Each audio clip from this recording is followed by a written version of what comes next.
नमस्कार, daily current quiz की इस वीडियो में आपका स्वागत है। आज 25 जनवरी है 2025। आज की कुछ महत्वपूर्ण टॉपिक जिसमें संजय युद्ध क्षेत्र निगरानी प्रणाली, खेलो इंडिया विंटर गेम 2025 और फिक्की फ्रेम्स का ब्रांड एम्बेसडर से जुड़े हुए तथा कुछ अन्य ज्वलंत मुद्दों पर आधारित करंट अफेयर क्विज आज हम इस वीडियो में देखेंगे। देरी ना करते हुए आज का देखते हैं पहला क्वेश्चन। आज का पहला क्वेश्चन है, संजय युद्ध क्षेत्र निगरानी प्रणाली BSS का मुख्य उद्देश्य क्या है? आंसर ऑप्शन है आपके, युद्ध क्षेत्र की पारदर्शिता बढ़ाना और निर्णय प्रणाली को जानकारी प्रदान करना, या B केवल हवाई निगरानी करना, C या दुश्मन की साइबर सुरक्षा प्रणाली को बाधित करना, या फिर D सेना के वाहनों की निगरानी करना। आंसर है इसका ए। रक्षा मंत्री राजनाथ सिंह ने नई दिल्ली में संजय युद्ध क्षेत्र निगरानी प्रणाली BSS को हरी झंडी दिखाई है। संजय एक स्वचालित प्रणाली है जो सभी जमीनी और हवाई युद्ध क्षेत्र संसद से जानकारी को एकत्रित करती है। यह युद्ध क्षेत्र की पारदर्शिता को भी बढ़ाएगी और साथ ही में केंद्रित वेब एप्लीकेशन के माध्यम से यह भविष्य के युद्ध क्षेत्र में बदलाव करेगा, जो कमांड और सेना मुख्यालय और भारतीय सेना निर्णय प्रणाली को जानकारी प्रदान करेगा। अगला क्वेश्चन, खेलो इंडिया विंटर गेम 2025 का आयोजन कहाँ किया जा रहा है? ऑप्शन है इसका ए लद्दाख, बी जयपुर, सी लखनऊ, या डी चेन्नई। आंसर है इसका ए लद्दाख। खेलो इंडिया विंटर गेम 2025 23 जनवरी 2025 से ले लद्दाख में शुरू हुआ है, जो इस राष्ट्रीय खेल आयोजन का 5वां संस्करण है। खेलों का उद्घाटन समारोह प्रतिष्ठित NDS स्टेडियम में हुआ है।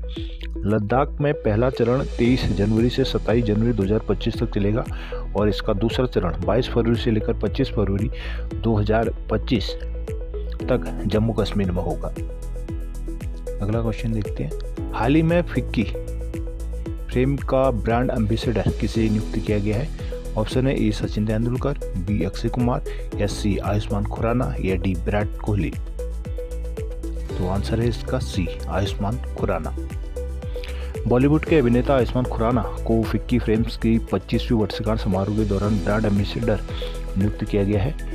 फिक्की फ्रेम सम्मेलन उद्योग के लीडर, रचनात्मक पेशेवरों और नीति निर्माताओं के लिए एक सभा के रूप में कार्य करता है, जिसमें मुख्य भाषण, मास्टर क्लास और सांस्कृतिक कार्यक्रम भी शामिल होते हैं। अगला क्वेश्चन देखते हैं। ग्लोबल फायर पावर इंडेक्स 2025 में भारत की रैंक क्या है? ऑप्शन है इसका एक पहला, बी दूसरा, सी तीसरा, या डी चौथा। आंसर है इसका डी चौथा। ग्लोबल फायर पावर इंडेक्स 2025 में भारत एक महत्वपूर्ण सैन्य शक्ति के रूप में अपनी स्थिति बरकरार रखते हुए चौथे स्थान पर है। यह रैंकिंग भारत को वैश्विक स्तर पर शीर्ष सैन्य बलों में रखती है, जिसका मूल्यांकन सैन्य शक्ति और संसाधनों सहित सैन्य क्षमताओं से संबंधित 60 से अधिक कारकों के आधार पर 145 देशों के मध्य की जाती है। इसमें पहले स्थान पर USA है और दूसरे पर रूस और तीसरे नंबर पर चाइना है और भारत का इसमें चौथा नंबर है। वहीं पड़ोसी देशों की बात की जाए तो पाकिस्तान इसमें 90वें नंबर से लेकर इस साल 2025 में 12वें नंबर पर गिर गया है। देखते हैं। फर्स्ट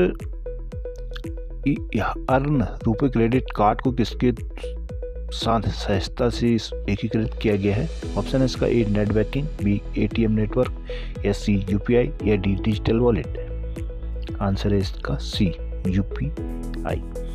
IDFC फर्स्ट बैंक ने पहला अर्न रुपए क्रेडिट कार्ड लॉन्च किया है। यह एक नया UPI सक्षम क्रेडिट कार्ड है, जिसे मुख्य रूप से पहली बार इस्तेमाल करने वालों के लिए डिजाइन किया गया है। यह कार्ड फिक्स्ड डिपॉजिट FD द्वारा समर्थित होगा, जिससे ग्राहक तुरंत और सुरक्षित रूप से क्रेडिट प्राप्त कर सकते हैं। साथ ही कार्ड को UPI के साथ सहजता से एकीकृत किया गया है। अगला क्वेश्चन है, US में डोनाल्ड ट्रंप द्वारा AI से संबंधित किस प्रोजेक्ट का ऐलान किया गया है, जिसे लेकर टेस्ला के मालिक एलन मस्क और ओपन AI के CEO सैम अल्टमैन आपस में आमने सामने आ गए हैं। ऑप्शन है इसका ए ओपन एआई, बी स्टारगेट या सी ओरिजिन रोबोटिक्स। आंसर है इसका बी स्टारगेट।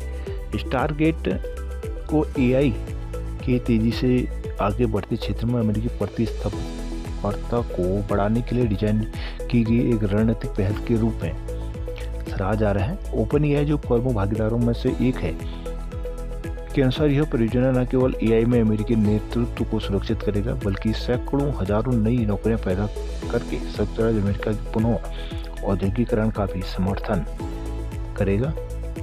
इस उद्यम के प्रौद्योगिकी भागीदारों में आर्म होल्डिंग, माइक्रोसॉफ्ट और एनवीडिया भी शामिल है।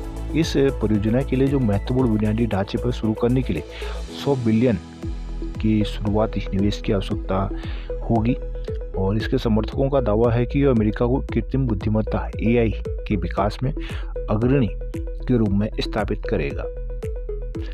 अगला क्वेश्चन है माउंट आबू जो समाचारों में था किस देश में स्थित है? ऑप्शन है इसका ए इंडोनेशिया, बी वियतनाम, सी मलेशिया या डी मिस्र। ऑप्शन है इसका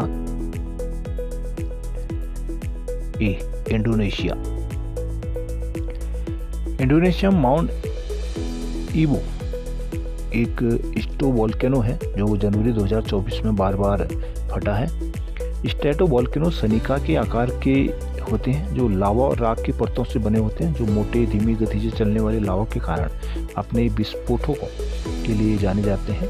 माउंट ईब्रू पैसिफिक रिंग ऑफ फायर में स्थित है जो उच्च स्तरीय मूर्ति कला वाला क्षेत्र है। यहाँ लावा प्रवाह और राख के ढेर सहित लगातार विस्फोटों का निकलना आम बात है। अगला क्वेश्चन है खेलो इंडिया शीतकालीन खेल KIWG 2025 कहाँ आयोजित किया जाएगा? ऑप्शन है इसका ए असम और अरुणाचल प्रदेश या बी लद्दाख और जम्मू कश्मीर या सी नई दिल्ली या डी उत्तरांचल और हिमाचल। आंसर है इसका बी लद्दाख और जम्मू कश्मीर। केंद्रीय खेल मंत्री मनसुख मंडाविया ने 23 जनवरी को इंडिया गेम्स 2025 का उद्घाटन किया है। इस समारोह में 19 रिकॉर्ड खिलाड़ी भाग ले रहे हैं जिसमें आइस हॉकी और स्केटिंग प्रतियोगिताएं शामिल हैं। बर्फ के खेल पर 22 से 25 फरवरी तक जम्मू और कश्मीर में द्वितीय चरण में होना है। दूसरी ओर इंडोनेशिया बार का भी आयोजन इस बार किया जाएगा जिसमें 428 रोबोट सहित 594 स्टूडियो भाग ले रहे हैं। इस इवेंट का सीधा प्रसारण दूरदर्शन स्पोर्ट पर किया जाएगा।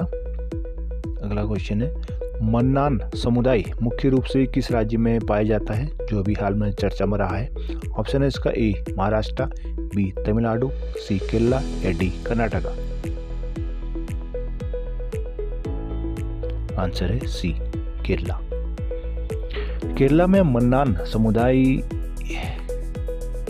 के युवा राजा रमन राज मन्नान दिल्ली में गणतंत्र दिवस परेड में भाग लेने आ रहे हैं। मन्नान समुदाय केरल में एक जनजाति है और दक्षिण भारत में राजत्व वाला यह एक संयुक्त राज्य है। उसकी तमिल भाषा में अपनी लिपि है जो तमिल संस्कृति शक्ति को मजबूत करती है। ये जनजाति मातृवंशी होता है और अपने राजा का चुनाव भी इनके प्रजा द्वारा या इसके नागरिकों द्वारा किया जाता है और ये हिंदू धर्म का ही पालन करते हैं। मुख्य रूप से संग्रहालय में कृषि पालक और पशुपालक लोग होते हैं। इनका मन्नान कुथु की धार्मिक अनुष्ठान कला के दौरान पूजा और उत्सव भी बहुत से मनाए जाते हैं। अगला क्वेश्चन है किस संस्थान को 2025 के लिए सुभाष चंद्र आपदा प्रबंधन पुरस्कार से सम्मानित किया गया? ऑप्शन है ए भारतीय राष्ट्रीय महासागर सूचना सेवा केंद्र या बी भारतीय मौसम विज्ञान केंद्र या सी भारतीय आपदा प्रतिक्रिया बल या डी भारतीय भूवैज्ञानिक सर्वेक्षण। ऑप्शन है इसका ए भारतीय राष्ट्रीय महासागर सूचना सेवा केंद्र। भारतीय राष्ट्रीय महासागर सूचना सेवा केंद्र हैदराबाद को 2025 के लिए विशेष रूप से प्रतिष्ठित सुभाष चंद्र बोस आपदा प्रबंधन पुरस्कार से सम्मानित किया गया है।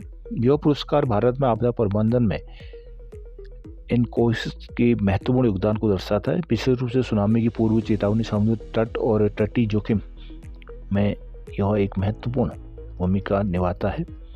यह सुनामी की प्रारंभिक चेतावनी केंद्र का भी संचालन करता है, जिसे विश्व स्तर पर अवलोकन द्वारा अनुमोदित किया जाता है। संगठन ने आपदा प्रबंधन क्षमता को बढ़ाने के लिए शरत और साइन पियर जैसे महत्वपूर्ण उपकरण भी विकसित किए हैं।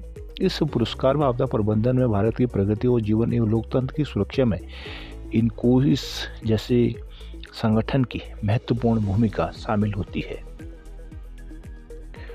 तो ये थी 25 जनवरी 2025 की कुछ महत्वपूर्ण करंट क्विज।